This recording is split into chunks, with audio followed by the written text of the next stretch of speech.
Uhedu jong kaseng leno ha Pakistan, Jais-e Muhammad, umal nana Masud Azhar, ulakam ba shipangut kidikot jong kiying jong u, bat saungut kinong yarap jong u kilayap, haka jing yartamal lingsun jong ta India, hapo ka Operation Sindur, ban sew kliang, yak jing syak tombor jong kilano yaki beripet ba ka India hapal hagam, ong katnat patay kubar PTI.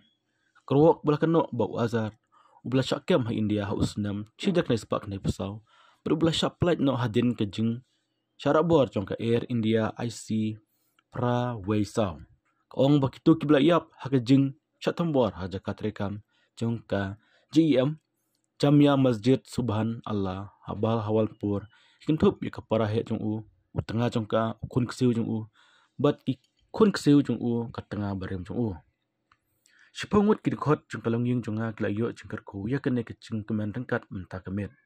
Prangut kidikikon kibam dan pop. Kapara kebakam he jonga. Tengah badan berom jongka. Riustat jonga fasil bahajne. Ukun kesiu berketengah jong u. Bat kariustat bagi jonga kafasila. Ukun kesiu. Uhenmen bagi jonga. Uhusfa berkiparlok jong u kini baro kilapoy hakti jong u belai.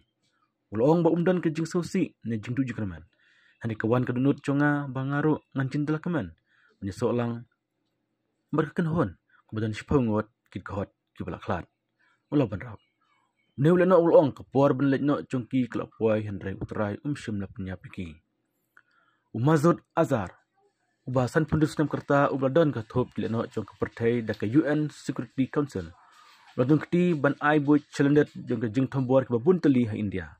Kentop ya kejing tombor ha parlimen ha usnam Jarwe, kejing tombor ha Mumbai ha usnam Jarpra, kejing tombor ha Pathankot ha usnam Khandrew, pada ha Pulwama ha usnam Khandai. Wala kalong kejing maham ke bapau ba une uleno, udan ha Pakistan Hendrai ke Islamabad, lakan taj bunsen bakam dan kejing tip Sepang jong u.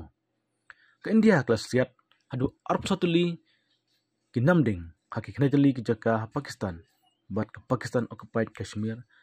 Sen kemet bersew kliang ya kejing syak tombor bersyar ke jong kilik no apa halgam kauba ar pendengut kiriu pejba klesyak penyap hagatai kejaka kita long kubar nak sokar India ke tu bapalat nya pungut kilik no kilayap berpelat ndur pungut kilaman sah kan kejing le tombor Pakistan.